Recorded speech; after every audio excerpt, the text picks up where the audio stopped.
ಸಮಯಕ್ಕೆ ಸರಿಯಾಗಿ ದೇವತೆ ಥರ ಬಂದು ನನ್ನ ಮಗನ ಸಮಸ್ಯೆಗೆ ಪರಿಹಾರ ಕೊಟ್ಟೆ. ಹುಚ್ಚಿ ನೀನು ದೀಪ ಇಡ್ತಿರೋದು ನಿನ್ನ ಮಗನ ಕ್ಷೇಮಕ್ಕಲ್ಲ, ಮಂತ್ರವಾದಿ ಪಶುಪತಿ ಕ್ಷೇಮಕ್ಕೋಸ್ಕರ, ಸಮಾಧಿಯಲ್ಲಿ ಬಂಧಿಯಾಗಿರೋ ಪಶುಪತಿ ವಿಮುಕ್ತಿಗೋಸ್ಕರ. ನೀನು ದೀಪ ಇಡಬೇಕಾಗಿರೋ ಜಾಗಕ್ಕೆ ಬಂದಿದೀಯಾ. ಈ ದೀಪನ ನಾನು ಹೇಳಿದ ಜಾಗದಲ್ಲಿಡು. ಸರಿ ಅಮ್ಮ.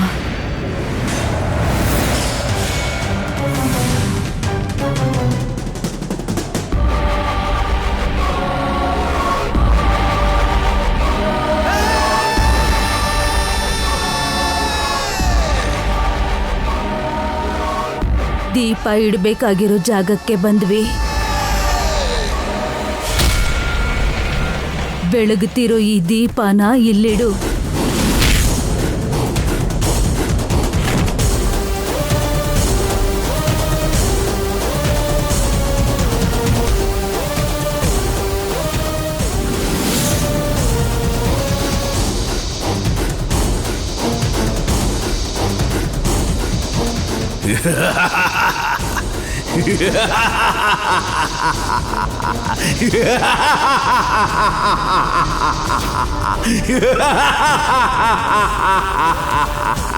ಏನಾನಗು?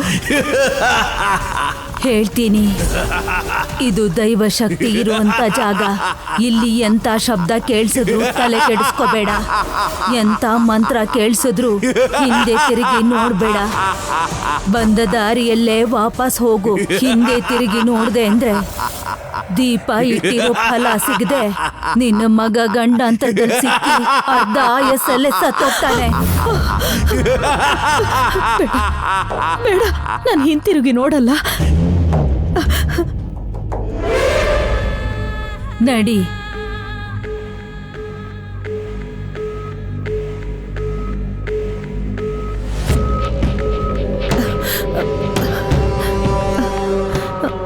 ಹಿಂದೆ ತಿರುಗಿ ನೋಡ್ದೆ ಹೋಗು.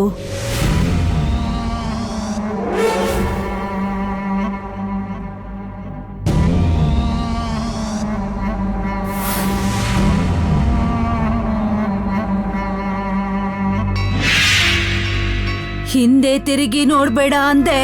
ಹೋಗು.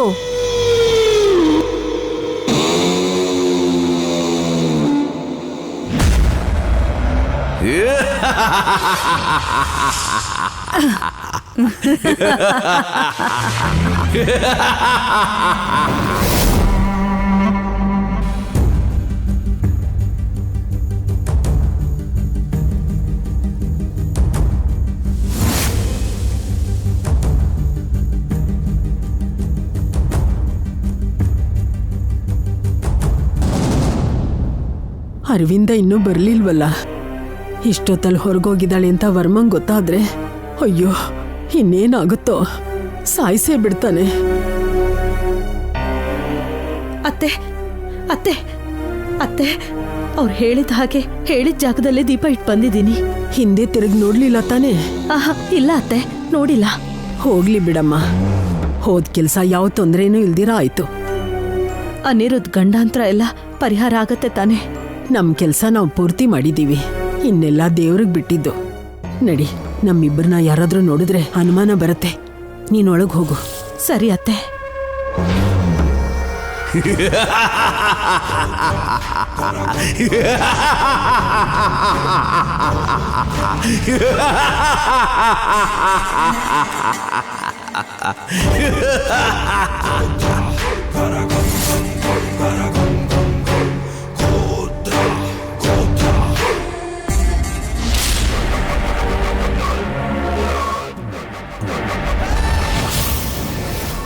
ಭೈರವ, ನನ್ನನ್ನು ಬಂಧ ಮುಕ್ತನನ್ನಾಗಿ ಮಾಡು.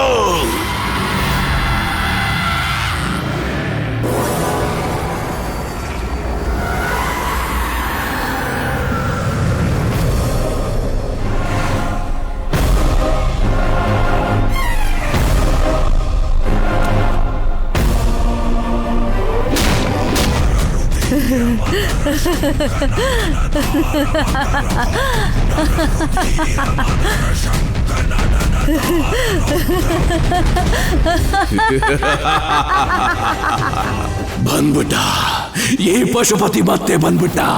ದೈವ ಶಕ್ತಿ ಶಾಪನ ಮೀರ್ಸಿ ಮಹಾಶಕ್ತಿ ಮಂತ್ರ ಶಕ್ತಿನ ಎದುರಿಸೆ ಇನ್ನು ಶಕ್ತಿಶಾಲಿಯಾಗಿ ಈ ಭೂಮಿ ಮೇಲೆ ಬಂದ್ಬಿಟ್ಟ. ಭಲೆ ಭೂತಕ್ಕೆ ಭಲೆ. ನಿನ್ ಸಮಯ ಸ್ಫೂರ್ತಿನ ಮೆಚ್ಚಿದೆ. ನಿನ್ ಸಹಾಯನ ಯಾವತ್ತೂ ಮರೆಯಲ್ಲ ಭೂತಕ್ಕೆ.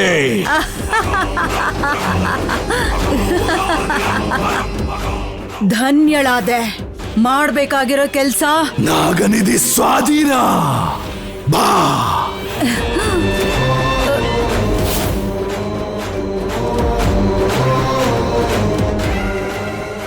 ಏನಾಯ್ತು ಪಶುಪತಿ? ಯಾಕ ಗಾಳಿಲ್ ತೇಲ್ತಾ ಇದ್ಯಾ? ಮಂತ್ರಬಂಧ ಪ್ರಭಾವ ಇನ್ನೂ ಇರೋದಕ್ಕೋಸ್ಕರ ನನ್ನ ಆತ್ಮ ಮಾತ್ರ ಹೊರಗೆ ಬಂದಿದೆ. ಶರೀರ ಇನ್ನೂ ಸಮಾಧಿಲೇ ಇದೆ. ಅಂದ್ರೆ ನಿನ್ಗೀಗ ಶರೀರ ಇಲ್ವಾ? ಹೌದು, ನನಗೀಗ ಶರೀರ ಬೇಕು. ಇಲ್ಲಾಂದ್ರೆ ನಾಗನಿಧಿ ಕೈ ತಪ್ಪ ಹೋಗುತ್ತೆ. ಈಗಿಂದೀಗ್ಲೇ ಶರೀರ ಅಂದ್ರೆ ಹೇಗ್ ಸಿಗತ್ತೆ ಪಶುಪತಿ? ಮಂತ್ರಕ್ಕೆ ಮಾವಿನಕಾಯಿ ಉದುರುತ್ತೋ ಇಲ್ವೋ ಗೊತ್ತಿಲ್ಲ, ಶರೀರ ಮಾತ್ರ ಸಿಗುತ್ತೆ. ಸಿಕ್ತು, ಶರೀರ ಸಿಕ್ತು. ಅಲ್ಲಿ ನೋಡು.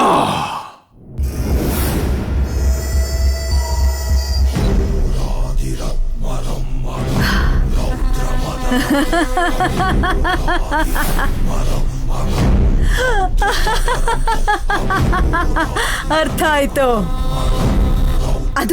ಅದು ಭುಜಂಗ ಬಾಲರೂಪ ಪಡೆದ ಶರೀರ ಅಲ್ವಾ? ಹೌದು, ಎಷ್ಟೇ ಆದ್ರೂ ಹಾವು ಜಾತಿ ಅಲ್ವಾ. ಪ್ರತಿ ಅಮಾವಾಸ್ಯೆ ಹಾವು ಶರೀರನ ಬಿಟ್ಟು ಹೊಸ ಶರೀರನ ಧಾರಣೆ ಮಾಡುತ್ತೆ. ಅವನ್ ಶಾಪ ತೀರಿಲ್ಲ ಅಂತ ಶರೀರನ ಬಿಟ್ಬಿಟ್ಟು ಹೋಗಿದ್ದಾನೆ. ಅದೇ ಈಗ ಪಶುಪತಿಗೆ ಆಧಾರವಾಗಿದೆ.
ಕಾರ್ಯ ಸಾಧನೆ ಮಾಡೋದಕ್ಕೋಸ್ಕರ ಶರೀರ ಬೇಕು. ಅದು ಬಾಲಕಂದೇ ಆದ್ರೂ ದೊಡ್ಡವಂದೇ ಆದ್ರೂ ಇಲ್ಲ, ನನಗಿಂತ ಒಳ್ಳೆ ರೂಪದಲ್ಲಿದ್ರು ಆ ಪಶುಪತಿಗೆ ಕಂಡುಹಿಡಿಯೋದು ಕಷ್ಟನಾ? ಇದು ಯಾರಿಂದನೂ ಸಾಧ್ಯ ಇಲ್ಲ ಭೂತಕ್ಕೆ. ಇನ್ನು ಆ ನಾಗನಿಧಿ ನಮ್ದೇ.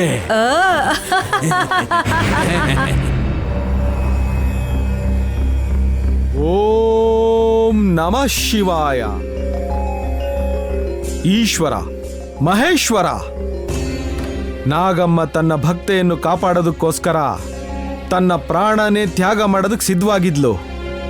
ಆ ಪ್ರಯತ್ನದಲ್ಲೇ ನಾಗಜಾತಿಯಿಂದ ವೈರತ್ವ ತಂದ್ಕೊಂಡ್ಲು. ಭುಜಂಗನಿಗೆ ನಾಗಮ್ಮನಿಗೆ ನಡೀತಾ ಇರೋ ಈ ನಾಗ ಯುದ್ಧದಲ್ಲಿ ಯಾರಿಗೂ ಹಾನಿ ಆಗದೆ ಇರೋ ತರ ಕಾಪಾಡು ಸ್ವಾಮಿ. ಓಂ ನಮಃ ಶಿವಾಯ.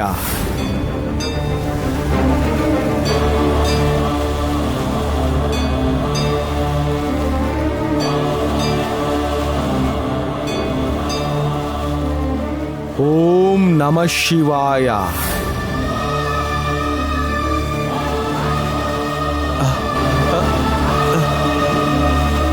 ಪರಮೇಶ್ವರ, ಏನೀ ಅಪಶಕುನ, ಏನೀ ಅಶುಭ?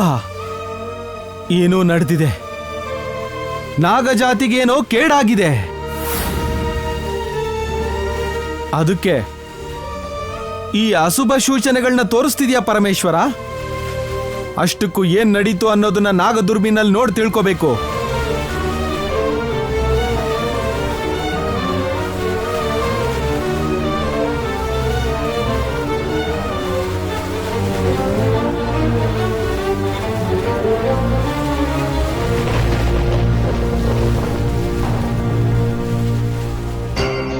ಓಂ ನಮಃ ಶಿವಾಯ. ನನಗೆ ದುರ್ಬಿನ್ ದರ್ಶನ ಭಾಗ್ಯ ಕರುಣಿಸು. ಏನು ಅಶುಭ ನಡೀತೋ, ಯಾರಿಗೇನು ಆಪತ್ತಾಗಿದೆಯೋ ನನಗೆ ತೋರಿಸು.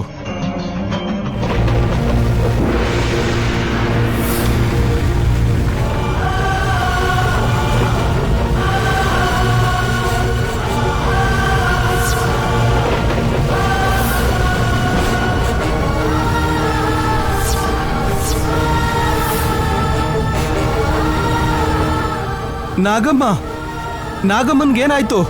ಯಾಕೆ ಹೀಗೆ ಪ್ರಜ್ಞೆ ತಪ್ಪಿ ಪ್ರಾಣಾಪಾಯ ಸ್ಥಿತಿಯಲ್ಲಿದ್ದಾಳೆ? ನಾಗಲೋಕದ ನಾಗಗಳೇ, ನಾಗಮ್ಮ ಪ್ರಾಣಾಪಾಯದಲ್ಲಿದ್ದಾಳೆ.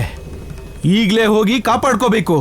ಈ ಕ್ಷಣವೇ ನಾಗಮಂಡಲಕ್ಕೆ ಹೊರಡಬೇಕು.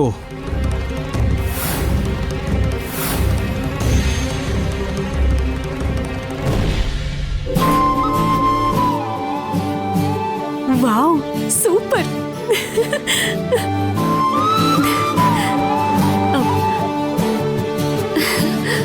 ಇಲ್ ನೋಡಿ, ಇನ್ನು ಎಷ್ಟೊತ್ತು ಮಾಡ್ತೀರಾ? ಏನಮ್ಮ? ಹೀಗೆ ಕೆಲಸ ಮಾಡ್ತಿದ್ರೆ ಎಂಗೇಜ್ಮೆಂಟ್ಗಲ್ಲ, ನನ್ ಮದುವೆಗೆ ಕೆಲಸ ಪೂರ್ತಿ ಆಗುತ್ತೆ. ಬೇಗ ಬೇಗ ಮುಗಿಸಿ. ಆಯ್ತಮ್ಮ. ಬೇಗ.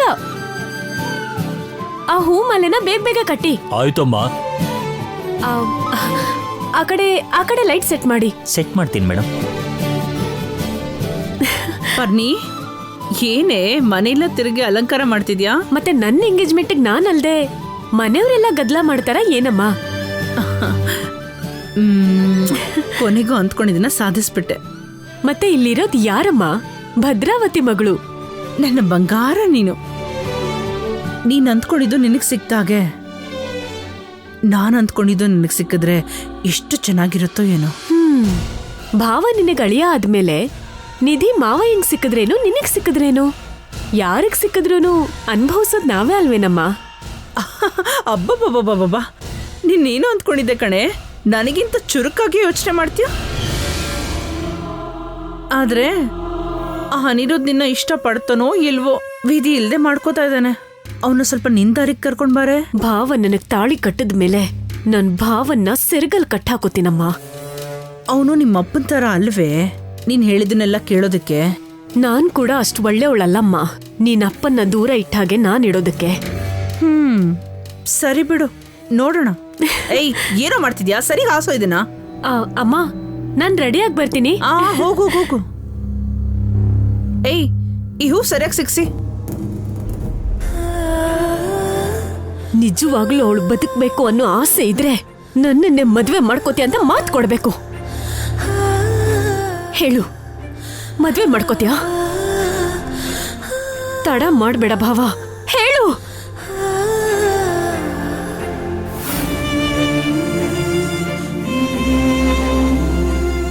ನನ್ನ ತಾಯಿ ಮೇಲೆ ಪ್ರಮಾಣ ಮಾಡಿ ಹೇಳ್ತಾ ಇದ್ದೀನಿ, ನನಗ ಮೂಲಿಕೆ ತಂದ್ಕೊಟ್ರೆ ಮದ್ವೆ ಮಾಡ್ಕೋತೀನಿ.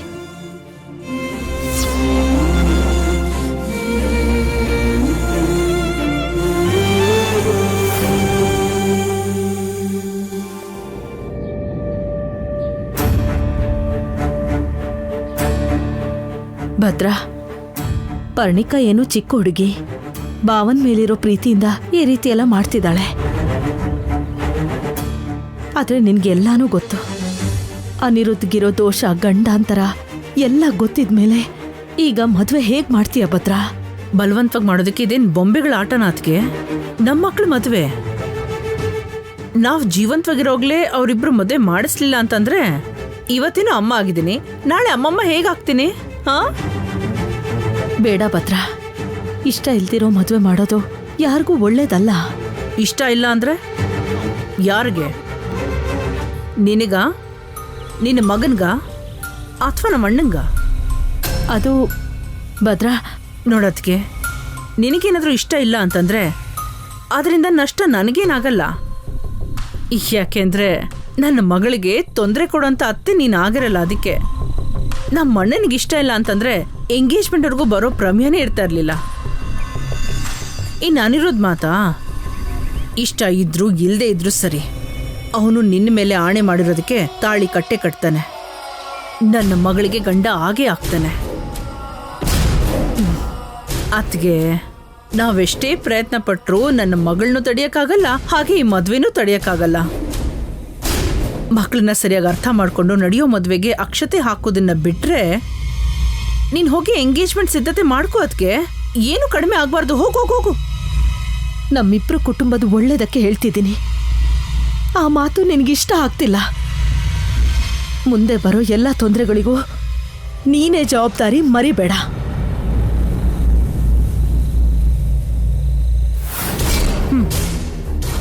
ಹರಿದೋಗಿರೋ ನೋಟನ್ನ ಎಲ್ಲಿ ಕೊಟ್ಟರು ಉಪಯೋಗಕ್ಕೆ ಬರೋದಿಲ್ಲ. ಅದಕ್ಕೆ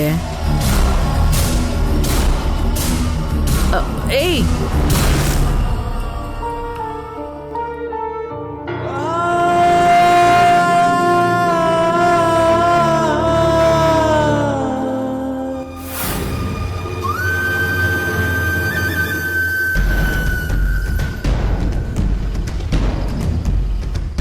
ಅವತ್ತು ಮಾಲಾ ನನ್ನ ಕಾಪಾಡು ಕಾಪಾಡು ಅಂತ ಕೂಗಾಡಿದ್ಲು.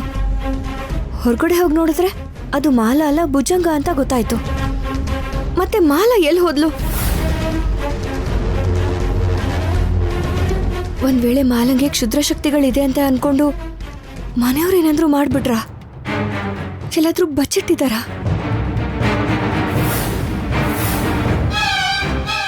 ಹುಡುಕ್ಬೇಕು.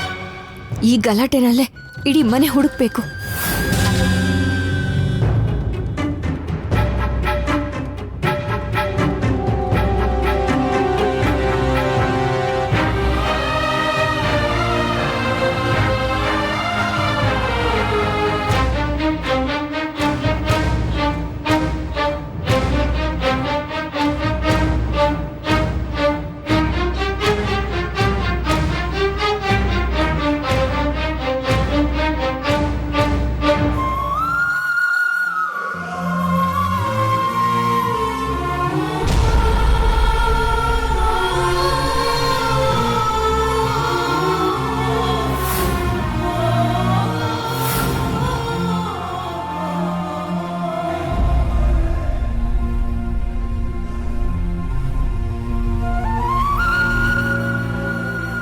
ನಾನು ಅಳ್ತಾ ಇದ್ದೀನಾ ಅಂತ ನೋಡೋದಕ್ಕೆ ಬಂದ್ಯಾ ಪುಣ್ಯ?